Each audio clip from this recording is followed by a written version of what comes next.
बिस्मिल्लाहिर्रहमानिर्रहीम। अस्सलाम वालेकुम। आज 25 दिसंबर है और दिन है सोमवार का। बात करेंगे 4-5 अहम इशूज़ पर। सबसे पहले बात कर लेते हैं कि मियां नवाज शरीफ को एक और धचका लगा है। मियां नवाज शरीफ के लिए मामलात मुश्किल होते चले जा रहे हैं और वजह हम आपको बता चुके हैं। और आज भी डॉन का एडिटोरियल इसी के ऊपर है कि मियां नवाज शरीफ अगर इस्तेहकाम पाकिस्तान पार्टी के साथ सीट एडजस्टमेंट नहीं करेंगे तो फिर मियां नवाज शरीफ के लिए मुश्किलात ही मुश्किलात हैं। देखें, जब आप किसी के सहारे पर आते हैं, जब आपको लाया जाता है, जब आप चाबी वाले खिलौने होते हैं, जब आपकी अपनी कोई सियासी औकात नहीं होती, जब 80% लोग आपके खिलाफ हों फिर भी आपको वज़ीर-ए-आज़म का प्रोटोकॉल दे दिया जाए, जब आपको ज़बरदस्ती बरी करवाया जाए, जब आप सबूत ना दें, रसीदें ना दें, उसके बावजूद आपके केसेस ख़त्म होते चले जाएँ, तो फिर आपको जब अपनी रूह किसी और के हवाले कर चुके हैं तो फिर ये ड्रामेबाजी और अदाकारियाँ नहीं चलती, फिर आपको बात माननी पड़ती है। मियाँ साहब आराम से मानेंगे तो ठीक है, वरना वो शेख रशीद साहब कहा करते थे कि मुनव्वर ज़रीफ़ की एक शायद फ़िल्म को हवाला देते थे कि उसकी फ़िल्म में वो उसका डायलॉग था कि मैनू आँखें लगने का शौक है। मियाँ साहब का भी मसला यह है कि वो मियाँ साहब को ना जिस ज़बान में समझ आती है फिर मियाँ साहब को उसी ज़बान में समझाया जाएगा। अब मामला यह है कि 3 और पार्टी से उनका मामला बिगड़ गया है। काफ लीग से चीज़ें उनकी ख़राब, देखें, इस्तेकाम पाकिस्तान से बिगड़ा, उसके बाद उनका काफ लीग के साथ बिगड़ा। अब MQM और JUF ने भी आंखें दिखाने शुरू कर दी हैं। MQM आपको पता ही है कि MQM भी जब किसी के पास जाती है या किसी को छोड़ती है तो वो वजूहात क्या होती हैं पूरा पाकिस्तान जानता है। अब मसला ये है कि MQM जो इमरान खान के साथ 3.5 साल रहे और उनको सच्चा प्यार नहीं मिला था, हर चौथे दिन ब्लैकमेल करते थे कि जी महंगाई हो गई है, ये हो गया। 3.5 साल इमरान खान के नाक में दम करके रखा उन्होंने। लेकिन 18 माह जो शहबाज शरीफ के थे उसमें जितने इशूज़ MQM उठाती थी सो कॉल्ड अवामी, उसके ऊपर कि हम आवाम से बड़ी मोहब्बत करते हैं और हम आवाम के नुमाइंदे हैं, तबाही और बर्बादी फिर गई। कराची में, सिंध में, पूरे पाकिस्तान में हर महंगी चीज़, हर महंगाई के फैसले में MQM शामिल थी।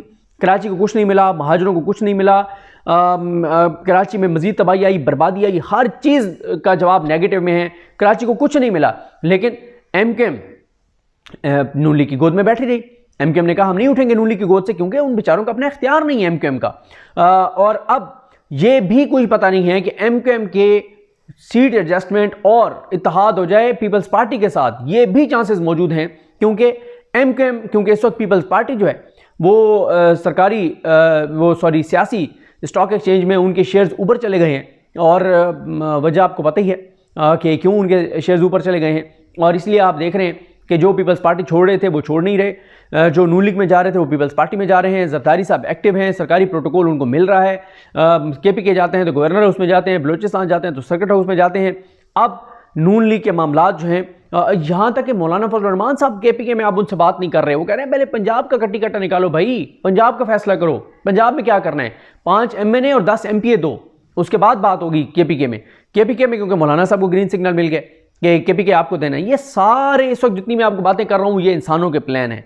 अल्लाह की ज़ात बेहतर जानती है क्या होगा। अभी तो मैं अपनी बात पे कायम हूँ कि मुझे अभी भी इलेक्शन होते हुए नज़र नहीं आ रहे, और अगर इलेक्शन होते हैं तो मैं इस चीज़ से बिल्कुल इत्तेफाक नहीं करता जो चंद सहाफ़ी इस काम पर लगा दिए गए हैं कि जनाब इमरान खान क्योंकि डिस्क्वालीफाई होंगे, जेल में होंगे, तो PTI का वर्कर नहीं निकलेगा। इससे बड़ी बददियानती नहीं हो सकती। ये एजेंडे पे एक काम हो रहा है कि PTI के कारकुन नहीं निकलेंगे, PTI के हामी नहीं निकलेंगे, इमरान खान के वोटर सपोर्टर नहीं निकलेंगे। इससे बड़ी बददियानती नहीं है, क्योंकि आप जहाँ जाते हैं लोग दिन गिन रहे हैं, 48 दिन रह गए, 47 रह गए, 46 रह गए, 45 रह गए। 8 फरवरी में से 8 फरवरी को लोग निकलेंगे और वोट से अपनी जो आवाम के साथ जुल्म ज़्यादती हुई है, जो महंगाई हुई है, जो 18 माह की तबाही और बर्बादी PDM ने की है, उस सब का बदला लोग वोट से लेंगे। और निगरान हुकूमत नून लीग का जो तसलसल है, इनके दौर में भी जो तबाही हुई है, इस सारे का बदला आवाम वोट से लेंगे। देखें, मसला यह है कि मियाँ साहब बहुत शदीद परेशान हैं। आज सुबह जो हमारा प्रोग्राम है समी इब्राहिम साहब के साथ शुरू किया, मैंने सुबह 9 बजे हम लाइव करते हैं 66 न्यूज़ पर, तो उसमें भी जो गनी साहब जो सितारों का हाल बताते हैं, वो ये कह रहे थे कि मियाँ नवाज शरीफ के सितारे जो हैं वो इस वक्त गर्दिश में हैं और मियाँ साहब काफ़ी जो है वो दबाव में हैं और उनको नेगेटिव सोचें आ रही हैं। और ये इसकी देखें ना, मियाँ नवाज शरीफ साहब 23 अक्टूबर को आए थे पाकिस्तान वापस। 23 अक्टूबर से आज तक अगर आप काउंट करें तो ये तकरीबन 63 दिन बनते हैं। एक अवामी जलसा नहीं, एक पब्लिक गैदरिंग नहीं। वजह क्या है? वजह यही है कि अवामी सपोर्ट नहीं है, अवाम में नफरत है। कहाँ जाएं? जलसा जहाँ करेंगे नाकाम हो जाएगा, पहला जलसा ही ठुस हो जाएगा, तो अवाम में निकलने के काबिल नहीं है। फिर जैसे उनकी इज़्ज़त नफ्स मजरूह की गई है, उनकी इज़्ज़त नफ्स को ज़िबा किया गया और उन्होंने खुद सरेंडर किया अपनी इज़्ज़त नफ्स। और ऐसे शख्स की फिर कोई इज़्ज़त मुआशरे में नहीं होती जो अपनी इज़्ज़त नफ्स कुर्बान कर दे, अपनी ख़ुददारी कुर्बान कर दे, जो चाबी वाला खिलौना हो, जो आलाकार हो और जो कहे कि मुझे हुक्म मिलेगा मैं उसके ऊपर चलूँगा, अच्छा बच्चा बन के। पूरा ख़ानदान इस वक्त शहबाज शरीफ की नक्श कदम पर चल के और उसी लाइन पर चल रहा है। लेकिन एक चीज़ पर मियां साहब अड़े हुए हैं और वह इस्तेकाम पाकिस्तान पार्टी को सीटें देने पर, जिसकी वजह से उनके मामला गड़बड़ हो रहे हैं और मामला बहुत ज़्यादा ख़राब उनके हो भी सकते हैं। और ये भी हो सकते हैं कि अगर नून लीग को ही लाना हुआ तो फिर शहबाज शरीफ की लॉटरी निकल सकती है। तो ये सारी चीज़ें हैं। तो देखते हैं, बहरहाल देखें, 3-4 इश्यूज़ पर बात कर लेते हैं, अवामी इश्यूज़ पर भी ज़रा बात करते हैं। फिर मैं आपको ज़रा बताता हूँ कि चकवाल में एक मज़े का खेज़ काम किया है हुकूमत ने। देखें, ये हर आने वाले दिन के साथ जलील हो रहे हैं, ख्वार हो रहे हैं और इनके लिए जो है ना ये ज़िल्लत इनके मुकद्दर में। ये देखें, असल चीज़ होती है इज़्ज़त। वज़ीर-ए-आज़म बनने से कोई बाइज़्ज़त नहीं बन जाता, इज़्ज़तदार नहीं बन सकता। और ये सब बन भी जाएंगे, वज़ीर-ए-आज़म या शहबाज शरीफ बन भी जाएंगे, तो ये पाकिस्तान में ये अब सिस्टम नहीं चल सकता कि इस तरह से इनको जो है वो मुसल्लत कर दिया जाए जबकि आवाम 80% इनके खिलाफ हो। और मैं आपको बता रहा हूँ, कोई पता नहीं है कि मियां नवाज शरीफ जिन 2 सीटों से लड़ रहे हैं वो दोनों सीटों से हार जाएं, क्योंकि अगर उन पर मैनेज ना किया गया मामला तो सवाल ही पैदा नहीं होता कि कोई इस वक्त 6 करोड़ तो यूथ का वोटर है और शऊर इस वक्त गाँव और देहातों में ज़्यादा है। को लगता नहीं है कि कोई नून लीग को वोट डालेगा जो इन्होंने तबाही और बर्बादी की और आगे जो इन्होंने तबाही और बर्बादी करनी है। देखें, आज एक तो आप हैरान होंगे ये सुनकर कि बिजली का शॉर्टफॉल 4500 मेगावाट पे पहुंच गया है सर्दियों के दिनों में। सर्दियों के दिनों में 4500 मेगावाट पे पहुंच गया, तो आप अंदाज़ा लगाएं अगली गर्मियों में पाकिस्तान के साथ क्या होगा। और इस वक्त आगे सुने, ये मैं रोज़नामा दुनिया का एडिटोरियल से आपको बता रहा हूँ। शहरों में यौमिया 6 जबकि देहात में 12 घंटे तक की लोड शेडिंग की जा रही है। इस वक्त मुल्क में मजमूई तौर पर तलब जो बिजली की है वो 13,500 मेगावाट, जबकि पैदावार जो है वो 9,000 मेगावाट है। तलब और रसद में मौजूद इस फ़र्क की वजह से होने वाली लोड शेडिंग के बायस आवाम का कारोबारी ज़िंदगी शदीद मुतासर है। आवाम गैस की लोड शेडिंग की वजह से बिजली से चलने वाले आलात की तरफ मुंतकिल हुए थे, लेकिन अब बिजली की लोड शेडिंग ने भी उनकी मुश्किलात में इजाफा कर दिया है। न सिर्फ घरेलू सार्फिन बल्कि सनतें भी बिजली और गैस की लोड शेडिंग की वजह से शदीद मुतासर हो रही हैं। रवां माली साल के इब्तदाई 5 माह के दौरान लोड शेडिंग और महंगी तवानाई की वजह से टेक्सटाइल की बरामदात में सालाना बुनियादों पर 6.5% कमी वाक़ हो चुकी है। यानी हमारी एक्सपोर्ट्स गिरती चली जा रही हैं यही महंगी बिजली की वजह से और लोड शेडिंग की वजह से। और अगर आपकी हमारी एक्सपोर्ट्स गिर रही हैं तो हमारी मईशत फिर आपको पता ही है किस तरफ जा रही है। उसके बाद कहा गया कि ऐसा नहीं है कि मुल्क में तलब के मुताबिक बिजली पैदा करने की सदात मौजूद नहीं। 6 माह कबल तक मुल्क में बिजली की पैदावार 19,000 मेगावाट से ज़ायद थी, यानी सिर्फ 6 माह के दौरानिए में बिजली की पैदावार में 50% से ज़ायद कमी वाक़ हो चुकी है। हुकूमत गैस की लोड शेडिंग का मसला तो हल नहीं कर सकी, अब उसे चाहिए कि बिजली की पैदावार में तलब के मुताबिक इजाफा यकीनी बनाए ताकि घरेलू सार्फिन अपने मामूलात बिला तअत्तुल जारी रख सकें और सनती पहिया भी जमूद का शिकार ना हो। ये हो गया। अब दूसरी खबर सुन लें जनाब। एक रिपोर्ट के मुताबिक सुबह पंजाब में जराइम की शरह में गुज़िश्ता साल के मुकाबले में रवां साल 30% इजाफा रिकॉर्ड हुआ है। पंजाब में जराइम की शरह में गुज़िश्ता साल की शहबाज शरीफ के ये जो इसमें शहबाज शरीफ का भी शामिल है और ये निगरान हुकूमत भी शामिल है, कितना 30% ज़्यादा जराइम हुए हैं पिछले साल की निस्बत। शहबाज शरीफ के दौर पिछले 1 साल से इस साल जो शहबाज शरीफ और पीडी ये इसकी निगरान हुकूमत मिला लें, नून लीग की है निगरान हुकूमत, तो 30% पंजाब में इजाफा हुआ है रवां बरस से अब तक। और ये भी याद रखें जनवरी से अब तक पंजाब में कौन है, ये निगरान हुकूमत है जनाब, ये आपकी ये मोहसिन नकवी साहब की।